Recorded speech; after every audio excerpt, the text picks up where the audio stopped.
the Investigative Journal, and before I get to my guest, author of Vatican Assassins, Jon Phelps, let me tie this story into what Eric's going to be talking about. When Leo Wanta, let me just make a correction. When I said black account, the account that Leo Wanta got the $250 million wasn't the black account. It was the black account that the $250 million ended up with this, never been accounted for, that Foster carried over from Switzerland. Now, the interesting part of this story is that Leo Wanta was trying to do the right thing. He was trying to get the money. He always has tried to get over $27 trillion back to the American people, even to this day. And he has been unsuccessful due to the fact that at this moment when Foster was sent back to the States, that was July 7th or 8th, before he was killed on July 20th, 1993, Wanta was put in a dungeon in Switzerland. And guess who tried to save him?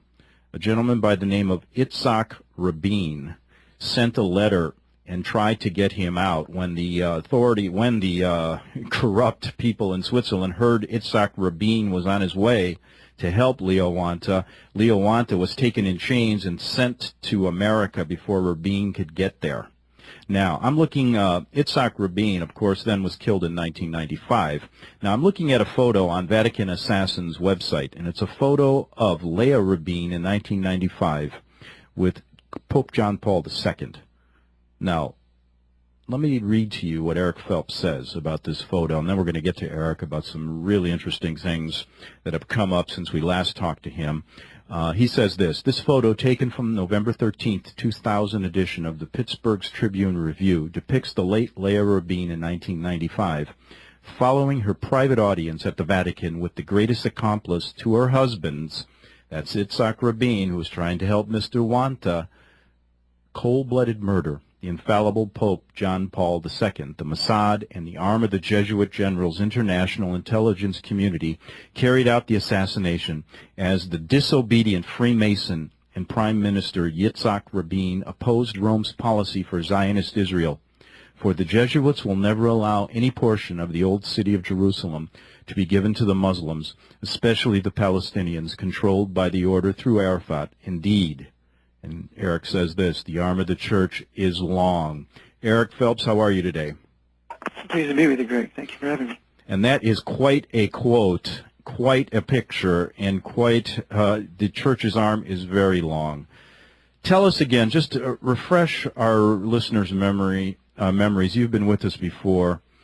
And tell us why you feel, if we want to stop the New World Order, one good step is to remove the Jesuits from American soil. Absolutely right. They've been suppressed and expelled at least 80 times in their past, since their inception in 1540 to the present. The most powerful nations of Europe have expelled them, especially the Roman Catholic nations of France, Portugal, and Spain in the 1700s. And Britain had expelled them many times. France has expelled them, I've counted, no less than 8 times. Germany expelled them in 1872, so Russia expelled them in 1820 until they were formally readmitted by Lenin in 1922. So the Jesuits have been expelled as a matter of state policy, not as a matter of their religion, and that they're always dabbling in politics seeking to control the state. And the ultimate expulsion was Pope Clement XIV's papal bull of suppression and extinction, Dominic Acredemptor Noster, that he signed in 1773, which officially did away with the Jesuit order. Now, can you tell us how, and just in a quick recap before we get into some other interesting points, just how the Jesuits have infiltrated and have a working relationship with people like the Knights of Malta, the Shriners, the Freemasons, Knights of Columbus, and other groups? How does this work after your research, after you've done extensive research into this? Okay, with regard to the Knights of Malta, the Jesuits control the Pope. The Black Pope controls the White Pope, with the Black Pope being Peter Hans Kolvenbach, the White Pope being Pope Benedict XVI. The Pope then controls the Knights of Malta, in that the Grand Master of the Knights of Malta is a cardinal, and he was conferred that status by Leo XIII around 1878. The Jesuits control, again, the papacy, and thus they control the Knights of Columbus through the papacy. The Jesuits wrote all the high rites of Scottish Rite Freemasonry. They wrote the first 25 rites in the College of Clermont in Paris, France in 1754, according to my Masonic book, Ask Me Another Brother, a Masonic quiz book. And so they wrote the first 25 degrees of Scottish Rite, and they wrote the last 8 degrees when they were protected by Frederick the Great, when they were expelled and suppressed by the Pope. So they created the Council of the 33rd Degree and thus control all high-level Freemasonry. In fact, Leo XIII's Secretary of State, Cardinal Rumpala, was a member of the high-level Masonic OTO, Order of Oriental Templars, the same as was Aleister Crowley. So the Jesuits control Freemasonry not through the papacy, but directly through the Black Pope himself via the Illuminati and other secret societies, and then they control the Roman Catholic brotherhoods through the Pope and thus his hierarchy. How would you say they went about? One of the things that I've read that you've researched is that one of their main goals was to infiltrate the Catholic Church. They knew they had to do this in order to reach their goal with their other minions, and that means the goal of the New World Order, to take over the world. Tell us how, I guess, they began this. When did this begin, and how is it? What is the present situation in the Vatican? Okay, the Jesuit order is the spearhead or the backbone behind the Counter-Reformation. And therefore, the purpose of the order was to thwart the Reformation, bring it to naught, and then after that, bringing a pope of their power, a pope of their control, to ruling the world through the third Hebrew temple to be rebuilt in Jerusalem. That's always been their plan.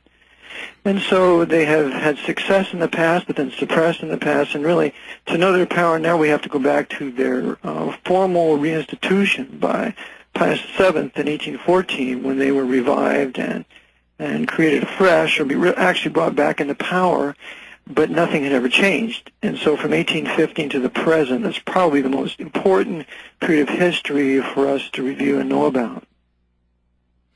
Okay, and now bring it up to today's situation so people can understand how it works there. And I just want to add something. When I was there, I used to work in Rome, and I worked as a freelance reporter, and I was talking to people back about 20 years ago regarding the same subject, and the same subject came up there, and the Italian people and some people that were researching it were very clear that there was some group headed by the Black Pope controlling the Vatican, and that was 20 years ago. So tell us a little bit about the situation that exists in modern-day Rome. Well, without a doubt, the Black Pope rules the Vatican. He rules the Pope, he rules the hierarchy, he rules the Curia. His headquarters is Borgo Santo Spirito number 5, outside of Vatican walls. And thus although he controls different factions, because within the papacy you don't have a total unity of orders and individuals, so he controls the factions, or he brings about the success of certain factions while thwarting others. But ultimately, at the very pinnacle of power stands the Jesuits and his assistants, and they in turn control the papacy. And in fact, when I spoke in Nevada several years ago, there was a Roman Catholic woman there, and she said to me, "I want to know why you're still alive." Mm-hmm. And I said, "Well, I just believe the Lord is sovereign. He'll take care of me, and when he's finished with me, then he will allow the Jesuits to kill me, as long as I keep personal sin out of my life and I seek to be obedient to him." And she says, "I want you to know that in the Catholic Church I went to for years, that when the Jesuits ever came, our priests were all scared to death and had the nervous sweats." Yeah, I mean, that's a question. I mean, you make no bones about it. You've done the research, and I know you're not talking just from the top of your head here. You've researched this issue, and I know your heart is in the right place to get at the bottom of this evil that's taken over in our government. We can see it.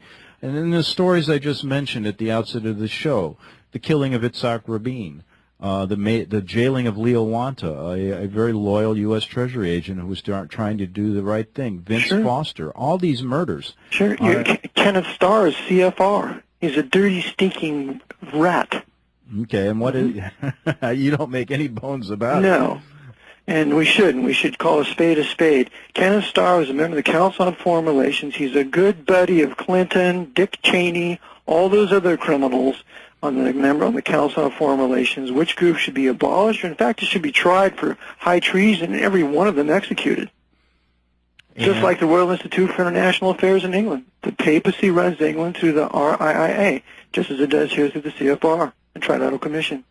Now, when you were talking to that Catholic lady, the question now arises: how do you differentiate? And I know, I just want you to explain this to our listeners. When people think of the Jesuits, they think of a Catholic order.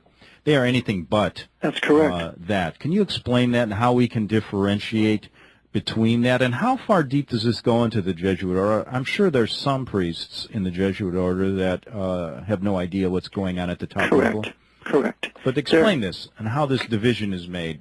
Okay, to begin with, the Jesuit order is not subject to the Pope or any member of the Roman hierarchy, bishop, archbishop, or cardinal.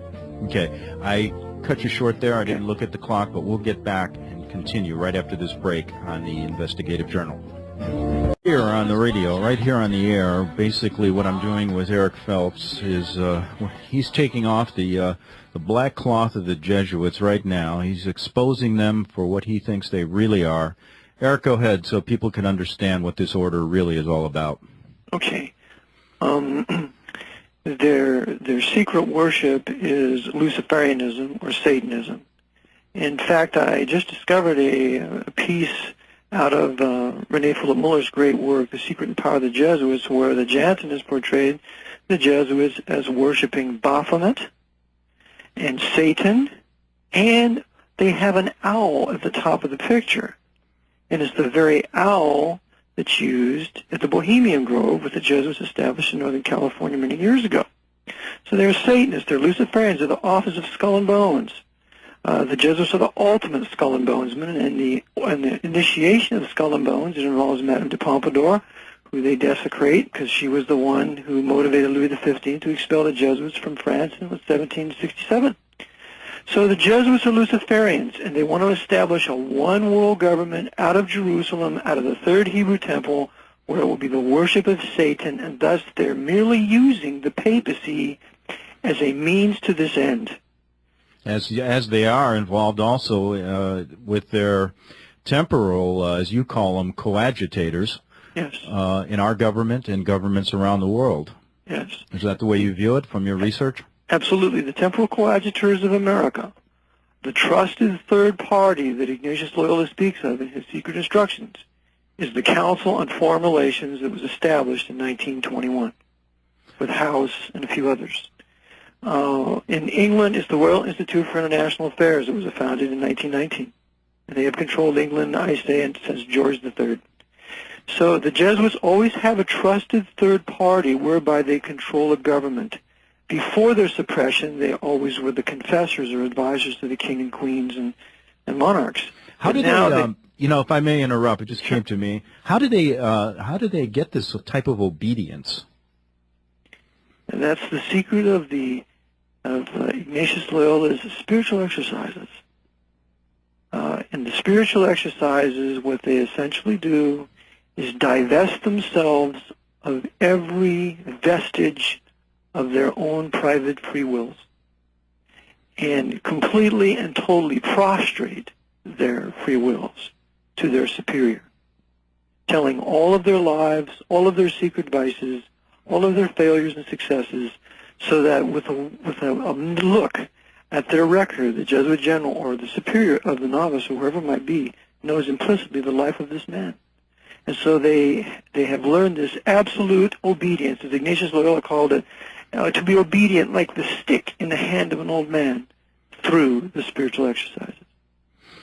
And as we move on, I just wanted to, right before we have a couple of minutes before the break, how deep does this go? Because I know my first, when I first learned of the Jesuits, I was a high school student going to Notre Dame High School under the Holy Cross Fathers from Notre Dame, and across town was Loyola High School with the Jesuits. Now, how deep does this go? I mean, only the higher level Jesuits in Rome? How do they operate? Now, remember that the Jesuit order is a military order, as Napoleon told us in his memoirs. And so they have a chain of command. The superior general, is in command of the lower generals. And, of course, the superior general has his assistants. Each assistant is in charge of an assistancy. And there are presently 10 assistancies in the world. And so these assistants then, underneath them, have what's called provincials. And the provincials are subject then to the assistant. In the United States, there are 10 provincials who then answer to the assistant in Rome. And the Jesuits have broken the world down into, I believe at this moment, 85 different regions, 85 provinces. There's 10 regions and 85 provinces. And therefore, these 85 provincials are subject to their assistants, and they file their monthly reports, and maybe even more often than that now, so that the assistants in Rome know absolutely and completely every political, financial, religious, social movement in that country, so they can coordinate together what they intend to do. So it's absolute obedience. It's a military organization. It's a soldiership. The Jesuit general is a general of a foreign power. He's regarded as a sovereign of all sovereigns, and that's how it works. And after the break, I want to get into your take on this immigration issue, because we know the Catholic Church has supported this illegal immigration in our country, and I want to get your take on that. So let's take a break right now. We'll be back in 3 minutes. According to my guest, Eric Phelps, the Jesuits are a big part in why this country is breaking up at the seams. If you want to read more about what Eric has researched over the years, this is incredible research work that he's done, trying to get at the bottom of what's going on in our country, including things like the murder of John F. Kennedy, the relationships of many people in the Council on Foreign Relations, Prescott Bush, George H. Bush, all people who Eric Phelps describes as temporal coadjutors of this feared Jesuit order. Go to www.vaticanassassins.org and you can read all about that. And he has a new book coming out called Vatican Assassins, 3rd edition, and that has some new information, and some of it we've done on this show in the last few months. And Eric, I did want to get your take on this, the Catholic Church coming out in favor of the immigration issue, which seems to be causing strife between, the American people and the illegal immigrants. Go ahead. Right. First of all, I try to use another term for those people coming in. I call it an alien invasion. Okay. And that the term immigrant implies some legality. Okay. But what they're doing is it goes back to even farther than NAFTA and GATT, which the Knights of Malta were very much in favor, especially Leo Iacocca when he came to Clinton and encouraged him to sign that. And of course, Leo Iacocca as a Knight of Malta was involved in the Kennedy assassination. But with NAFTA and GATT, that has aided to the destruction of Mexican industries. And so the Jesuits, remembering that they hated Mexico, that they hated Benito Juarez, they hated Calles, because Calles had expelled the Jesuits in the 1920s and did everything he could to release his country from the death grip of the Jesuits. So it seems to be payback time for the Mexicans now. And so their industries, their infrastructure has been ruined. The Jesuits' Rockefeller Empire has confiscated their oil, taken their natural resources, and thus these Mexican people, Mexican Roman Catholic people, are now being encouraged with this Aslan movement for the retaking of the Southwest. And so they're coming in by the millions, encouraged by that high-level Freemason Vicente Fox, who was a former head of Coca-Cola down in there in Mexico, in conjunction with his brother Mason, George Bush. And so they're working together to promote this invasion. Now the question is why? Well, it's the Aslan movement openly, but I also believe that this is going to justify the roundup of these aliens and putting them in concentration camps. And we have somewhat 400 or 600 concentration camps already in place, and so this will be a justification to begin to use them as arresting these illegal aliens coming in the country. So I think that's one of the major purposes. The other purpose is to unite the white Roman Catholic peoples with the white historic Protestant peoples together. It serves an ecumenical purpose to drive them all into a right-wing fascist position that is espoused by Fox News Network and those Jesuits to control that operation. Okay. Go ahead. Is there anything else you want to add, or does that pretty well cover it? So that pretty well covers it. I believe that's their purpose. And the Roman hierarchy is totally behind it. McCarrick of Washington, D.C., Roger Mahoney of Los Angeles, they're all behind it because this is exactly what they want. The overthrow of the U.S. Constitution, the declaration of martial law, the opening of the camps, and the resident illegal aliens in this country will justify that move. Let's move on then to something else. I wanted to get back to the way you view, you've described the Jesuit order gaining this obedience from all their temporal coadjutors, as you call them, as the ultimate chameleons. And what you mean by that is they can put on any government face, can put on any cloth from any religion, blend in, and basically destroy it from within. Absolutely. And, in fact, I just found a quote in a book written in 1916. It's a little paragraph. May I read that to you? Sure.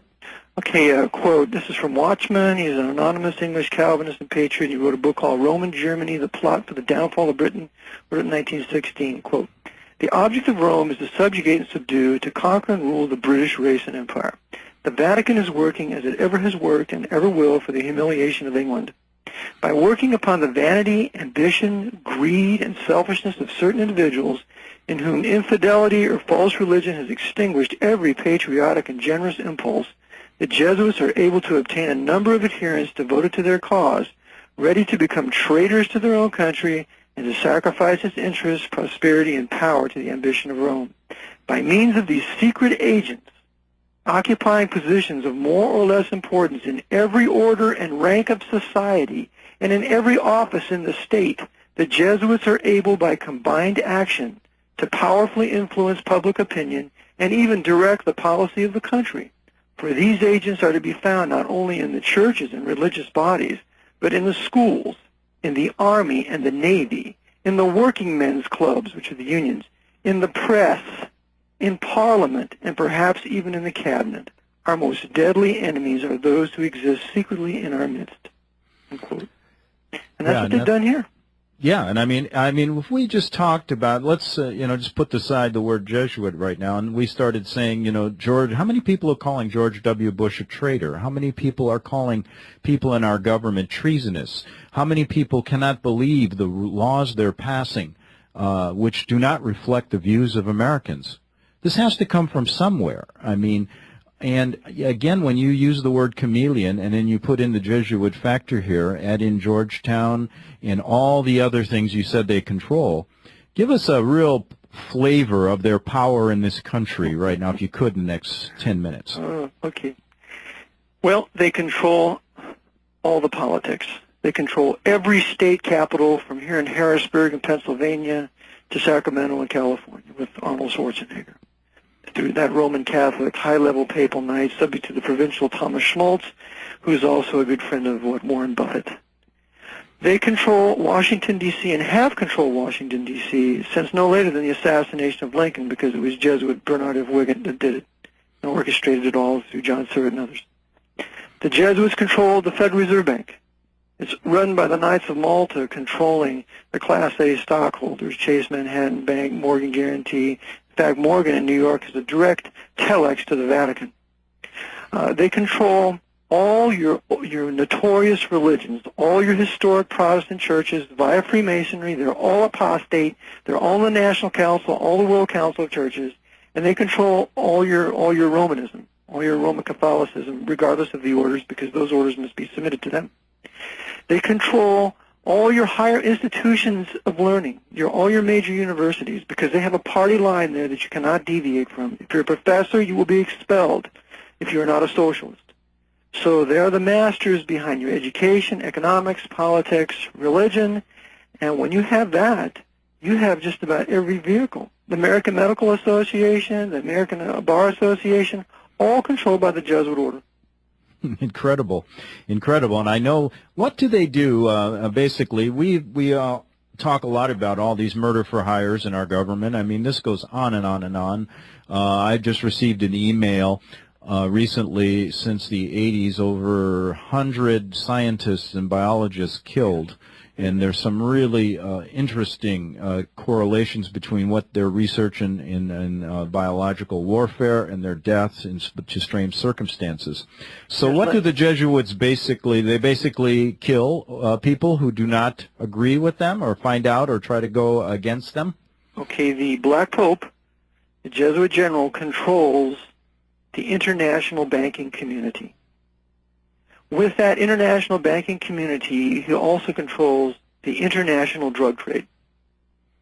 With the international drug trade and banking community, he controls all the intelligence agencies. They all work together at the top, from the KGB or the SBR to the CIA to the Mossad to the Pakistani ISI, German BND, British SIS, MI5, MI6. They all work together at the top, because at the top are Knights of Malta who run it. And so then they have, in addition to that, they control all of organized crime. They control the Sicilian mafia. They control the Russian mafia. They control the Japanese Yakuza. They control all the mafia and this all organized crime. And therefore they have a host of assassins that they can choose to use if they decide on a piece of business to eliminate somebody who is truly giving them a problem.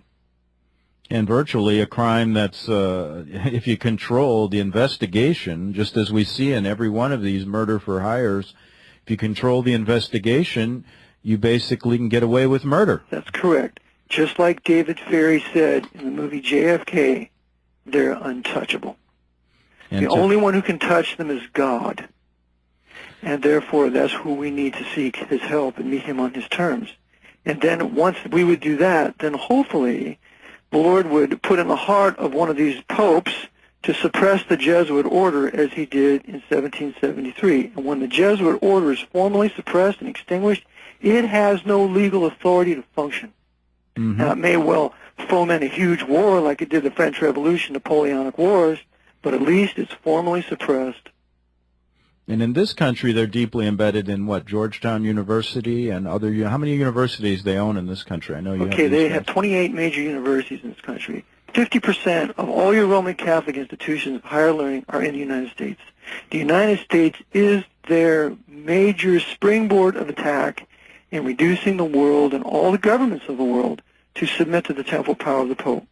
So if the Jesuits were expelled from the United States, that would be a great blow for liberty and freedom, not only here, but in the world.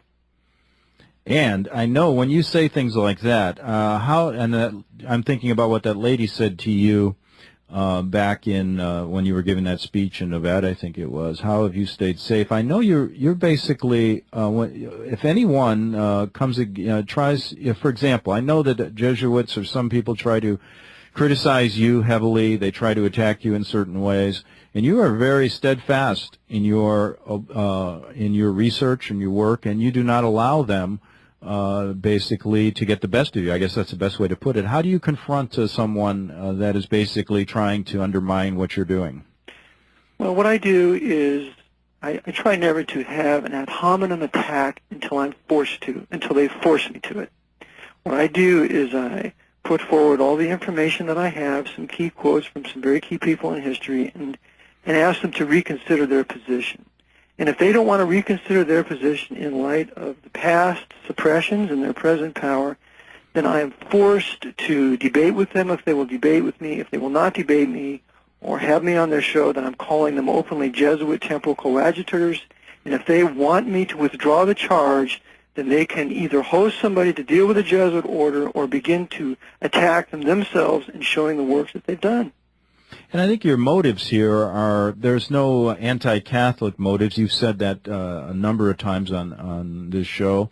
And your motives are pure in a sense where you want to see our country restored. That's correct. If I was anti-Catholic, I would have never written a book to defend President Kennedy and his Jesuit assassination carried out by many high-level prostitute Protestant Freemasons like J. Edgar Hoover and others. So yes, I'm not anti-Roman Catholic people. I am anti-Pope, anti-his doctrines of infallibility and temporal power, anti-Roman hierarchy, anti-Jesuit general, and his Jesuit order that seeks to rule the world and deprive what God has established, and that national sovereignty for nations is key to nations living peacefully with one another. You know what I think would be interesting here again to do this. You have tied. You've said something through your research which was very interesting to think about, and that is how they control both sides of most every war that you can think back of. Let's start in the World War II and bring it up in the next few minutes here, and then we have a break and a few minutes after that. Bring up how they controlled World War II, both sides of the war, and then how they're doing it now in the Middle East. Okay. With regard to the Allied powers, the Jesuits controlled Winston Churchill. They controlled Joseph Stalin. They controlled FDR. And those are the major Allied powers that controlled those three. And with regard to the Axis, they controlled Hirohito. I just finished a piece in my third edition on Hirohito. They controlled Adolf Hitler. They controlled Benito Mussolini. And, of course, they controlled all of Hitler's puppets throughout the Eastern Europe. So they controlled both factions, and then here's the I hate to use the word beauty, here's the intrigue of it all. Then they coordinate these factions together to accomplish what they want to accomplish. For example, when Hitler's generals had were ready to destroy the British at Dunkirk, all of a sudden Hitler issues the order to stop. And this stop order allows the British to escape. Now, of course, you and your listeners know that when you're in war, you want to kill and annihilate the enemy, because as soon as you do that, the war's over. Well, this was not done. In the invasion of Normandy on D-Day, when that happened, General Patton said that the war would be over in 10 days, because they shortly thereafter had the Germans surrounded in the Falaise Pocket in France. And Patton went to Eisenhower to request permission to close the Falaise Pocket. The story's in a book called Battle of the Generals. And Eisenhower would not allow him to close that pocket. Therefore, 250,000 German soldiers escaped. And Little Hart writes in his book on with regard to the war, he didn't know why the Americans allowed that to happen, because that secured the Battle of the Bulge. Well, why would they want to extend the war into 1945? Because the majority of your Jews were killed in the concentration camps from June of 1944 till April of 1945. They had more Jews to kill in the East. So there are things like this that happened. In the Battle of Anzio, we see the same thing.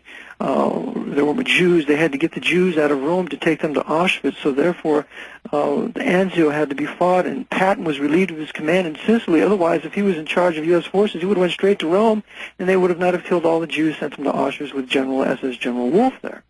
So they coordinate both sides together majestically, and that's exactly what they're going to do now with the Muslim leaders and the Anglo-American leaders. Well, I might add, just to make it clear, and you're saying through your research that they're able to, and what you've said before, they're able to infiltrate these groups and get these higher powers all playing the same card game, all working with them, correct? Basically correct. Selling out their country and their religions. That's correct. Okay. Listen, we're going to take a break, maybe take a call, finish up. I want to get your take on the Middle East and the Jesuit influence. We'll be back in 3 minutes on the Investigative Journal with Eric Phelps. And one thing, Eric, can you stay about 15 minutes after the hour? If you'd like me to. Okay, yeah. Maybe we'll hold you about 15 minutes longer than we planned. But let me get back to this. I wanted to get your take now on the Middle East, how they're setting us up for what many consider to be the World War III. Well, I believe that what the Jesuits are doing is what they did in World War II when they used Germany. I believe the same program they implemented for Germany, they're going to do here. Therefore, as the German army was used to invade Russia, and its purpose was to annihilate the Orthodox population, but never to overthrow Joseph Stalin, which Hitler made sure that did not happen. Even so, it is now. The purpose of the American military to be in the Middle East there, in these Muslim nations, I believe, is that it is a war of annihilation against the Muslim peoples. And this is going to continue along with the destruction of the mosques, because the Jesuits used the Germans to destroy many, many Orthodox churches in Russia. So as they're destroying the mosques and the Muslim people, they are also, I believe, going to destroy Mecca and Medina and blame that on the American military, because the Bin Laden construction company are the only ones who could get near those mosques, and therefore, since Bin Laden is a member of Carlyle Group with the Bushes, it only makes sense that they would be given certain mini nukes or some type of pulse weapon to put in those mosques and ultimately take them out about the time some American bombers or fighters are flying overhead. So they're going to blame the destruction of the Mecca and Medina mosques as well as the mosques in Jerusalem on the U.S. And when that happens, then they will declare a complete and total holy war against us that will never end as long as there's a Muslim on the face of this earth. And that will ultimately result, I believe, in the deliberate sacrifice of our military by our military high command, controlled by the Jesuits through Georgetown and the CFR. And then once our military sacrifice, we will be invaded as Germany was invaded, and our country will be partitioned, and that will be the end of what was once historically white Anglo-Saxon Protestant Western civilization. And the lineup is now, if you look at what's going on in the news, Russia, China have aligned with the Middle East. With Iran. Which means that they would be very angry at us for going over there, giving them a reason to invade our borders, correct? Correct. I call it in my book the Sino-Soviet Muslim invasion. But there's also the possibility, I've been entertaining recently with some people to see what you think. Remember that Hitler and Stalin divided Poland? Mm-hmm. And then later Hitler attacks Poland, and later their enemies, Stalin and Hitler, are supposedly openly enemies, which of course they weren't. They worked through the whole duration of the war together. But that could very well happen with the Muslim world, that the U.S. for a while be allied with Russia, because Putin's the Knight of Malta. Mm-hmm. And so the Jesuits could decide on an alliance, a temporary alliance between Russia and the U.S. to do lots of killing in the Middle East, but then ultimately Russia turn against us and they'd be an invader too. Okay, listen, stay with us after this break. I want to take a couple calls, and we'll be back with Eric Phelps, author of Vatican Assassins. The ultimate deception being played right before our very eyes, and we're listening to Eric Phelps' research into how the America's gotten into the position it's in now. I mean, we see on a daily basis our liberties taken away. We see the dollar devalued. We see everything happening. Our government basically run on with a bunch of liars and thieves who are showing themselves daily, if you look closely at exactly what they're doing. Eric Phelps' research has now uncovered some startling things to many people. For people who've researched this before, it's not so startling, but all goes back to the Vatican, the Black Pope, the Jesuit order, and its minions throughout the world who are bringing about another major war. Let me take a call. Carson in Canada, you're on the Investigative Journal. Hi, Greg. It's a pleasure to talk to you. I enjoy your show. Oh, thank you. And we've kept Eric here, so hopefully you have a question. Yes, I have a quick question for Eric. The Jesuits must have a lobby in Washington, D.C. Who represents the Jesuits? The Jesuits they have what's called a Jesuit conference, where they make known their wishes through that. For example, they've utterly condemned gun ownership and a few other things. But they really use the Roman hierarchy to put forth what they want in Washington. Well, unlike the Zionist lobby, who are very front and center and very in the face with all their political affiliations, and they're really obvious. So, are you saying the Jesuits don't have an obvious lobby?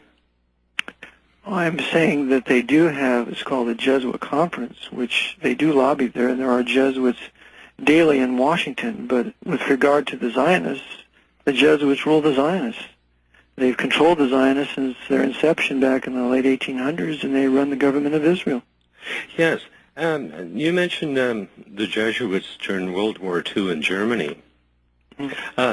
I don't remember any of the history I read where the Jesuits had a separate flag flying in World War II Germany, where the Zionists did. Well, the Jesuits controlled Hitler and Himmler. Himmler designed the SS after the Jesuit order. Himmler was a very powerful individual in Bavaria, and he was put in that office by Michael Cardinal von Faulhaber, who was the Archbishop of Munich, and thus he was probably 200 yards away from the Jesuit college or Jesuit Church of St. Michael's there in Munich. So the whole Third Reich was birthed out of Bavaria, and the Jesuits ruled Bavaria. So the Jesuits are not seeking a country of their own like the Zionists have done, and have wreaked a lot of havoc on the world, the Zionists have. Carson, if I could just say, Carson, this is Greg Szymanski. Carson, are you there? Hi. Oh, hi. I just want to add something here, just from my point of view, from some of the research I've done. There's a point in this discussion here where we have to understand that the Jesuits do not openly, what you're talking about is a group who work under the table, so to speak. They don't let their intentions be known, according to Eric Phelps and other researchers.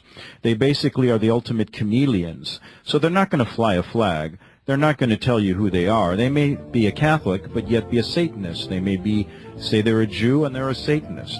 Basically, what they do is they hide behind the cloth. And we'll get back. I got to take a break. You stay on there, Carson, and Eric, you come back. We got a whole bunch of callers I want to get to. We'll extend this a little longer. We'll be back in 3 minutes on the Investigative Journal. Vatican Assassins, he's going to stick with us. We got a whole bunch of callers I want to get to. Carson, I'm sorry I interrupted you there.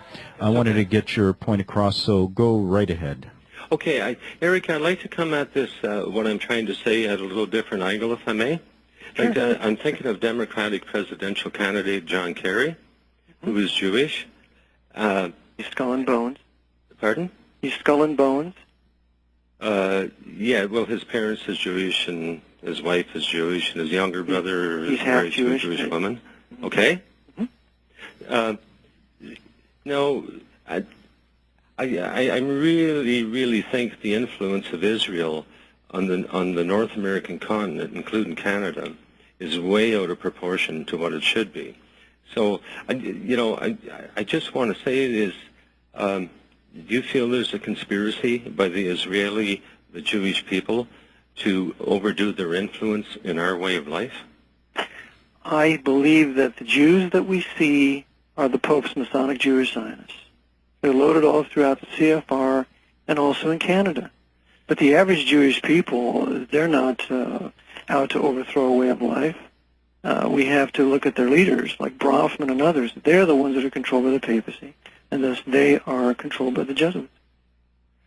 Yes. Can you offer any place where one could research this, that the Jesuits had such influence in our life?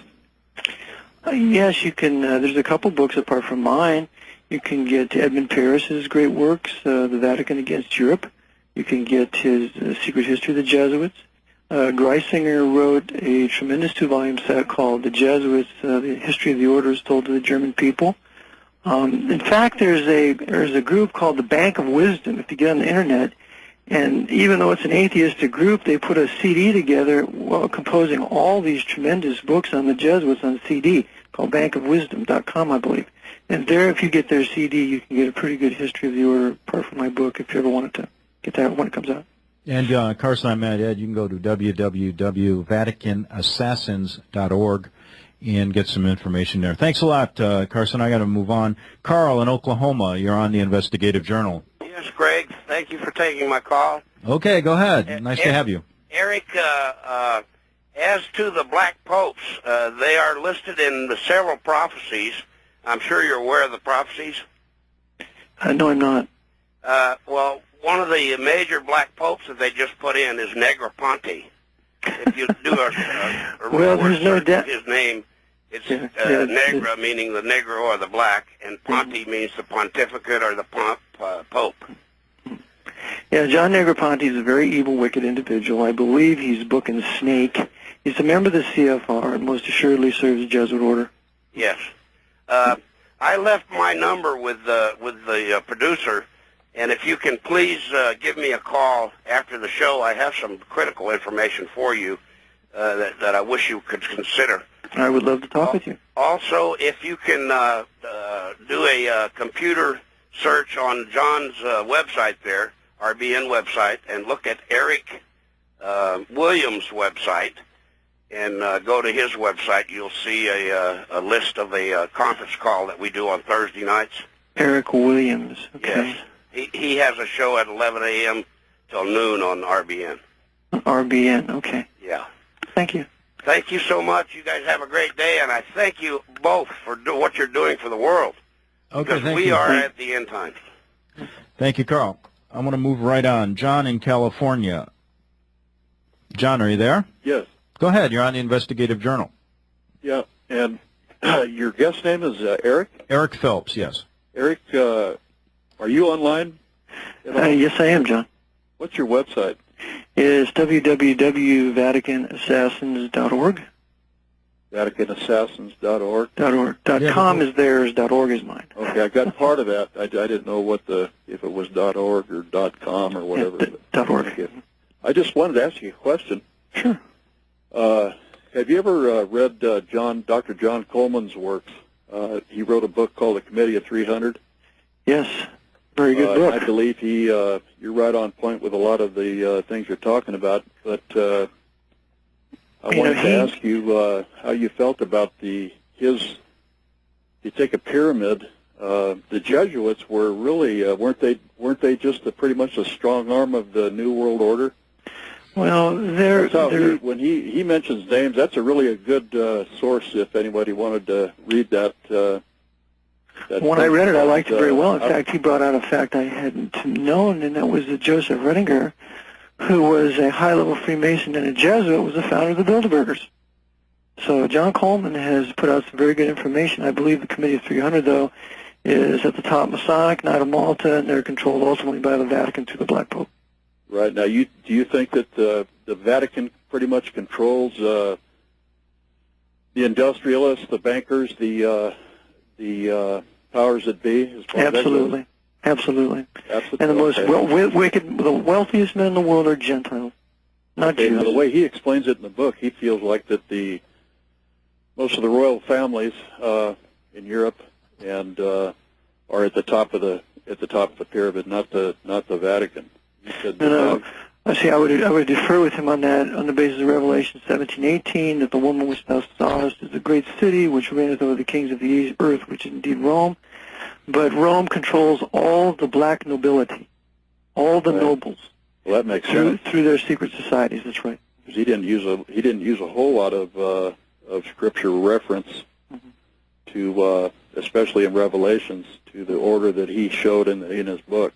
It was mostly his own experience. I guess he was in counterintelligence with the British intelligence, I believe. Yes. Israel. And Greg, I'd like to ask you a question. Sure. Go right ahead. I just wonder if you ever heard. He kind of disappeared or maybe even you, Eric. If he's still alive. I don't know. He was supposed to be. I haven't heard from him or used to be. I don't know what happened to John. The first time I ever heard him was, I believe, on John Stadtmiller's program a long, long time ago, probably six years ago. Well, I don't know either. I'll ask John, though. Maybe he knows where he's at. Right. Okay. Anything else? Thank you very much for both you guys doing what you're doing. All right. Thank you. I want to get to Charles in Texas. Charles, you're on the Investigative Journal. Hello, man. Mr. Phelps, how is your book going to be available? It's going to be strictly through the Internet? No, there'll be some people selling it. My old publisher will be offering it first in CD, and hopefully a gentleman has offered to fund me some money for the first printing, but it'll be first on CD. Yeah. Is it still going to be in May? Well, I'm shooting for June 1st. June 1st? Yeah. Also, I know you talked about Masonic and Jesuit involvement in racial instigation here in America. Yes. Do you think they're involved with the illegal immigration, the protests that are going on right now? Absolutely. It's the whole Aslan movement that the Jesuits are backing for the purpose of taking back the Southwest, making it, reuniting it with Mexico, and it is very much Masonic, and very much backed by the Roman hierarchy. Just like all the racial agitation between the blacks and the whites and so on, all done by the Jesuits to divide the peoples for the purpose of having internal insurrection and revolution that further justifies martial law. Yeah, I was looking at on the Aslan website, and half of it's like anti-Israel and pro-PLO and all this. That's a sign that's Jesuit controlled. They're also anti-white Anglo-Saxon Protestants. Look for that too. Have you ever heard of a book called Malcolm X's Last Speeches, edited by a guy named Bruce Perry? I have heard of the book, but I've never read it. I've read through it, and Malcolm X talks about how the Ku Klux Klan, how Elijah Muhammad once brought in James Venable, a Ku Klux Klan lawyer, to represent the Nation of Islam in Monroe, Louisiana. Yeah, Malcolm X, who is the one I have the utmost respect for. I devote 2 pages to him in my book. He was the one who said the Nation of Islam and the Ku Klux Klan have the same paymasters. It also said that the Ku Klux Klan was going to give the Nation of Islam land in the Carolinas or Georgia to start their own They've already country. done it. They've given them farms. That's right. They work together. Very interesting. I've been a fan of you years for a while. I've been waiting to talk to you for a long time. But thank you. My pleasure. All right. Eric, I'll tell you something. I've kept you longer than you were planning, but let me mention something. I have my last guest, and I just wanted to mention this to you. I thought you might be interested. I'm going to do a segment with a person who's called a Duplessis orphan, and this is a story that goes back to CIA mind control programs, use of illegal drugs on children, and there's thousands of these children now surfacing, and it's interesting that they come from Catholic orphanages who basically were working together with the government, changing these innocent children. My guest is Pierre Sampson today, who at 6 years old was in a Catholic orphanage, and overnight he was considered insane and used in mind control and drug experiments. Just another side shoot of how perhaps this infiltration of the church has been going on for a long, long time. This was back in the 50s when this started. Mm-hmm. But anyway, you want me to comment on that, or? Yeah, I just wanted you to comment on that. My understanding of that is that the Jesuits, of course, had put together the SS, and the SS was like the Jesuit order within the Third Reich, policing the party and policing the armies and most everything else. But at the end of the war, then the Vatican enabled the high officers of the SS, including Heinrich Himmler, to escape, and got them out through the Vatican rat lines and brought them into the U.S., and then a couple of years later, in 1947, created the Central Intelligence Agency, which was a continuation of the SS. Out of the CIA, you have MK Ultra and these horrible experiments. Okay, Eric. Well, thanks a lot for being with us. We'll have you on again, and I need to take a break. That was Eric Phelps. That was Eric Phelps, author of Vatican's Assassins.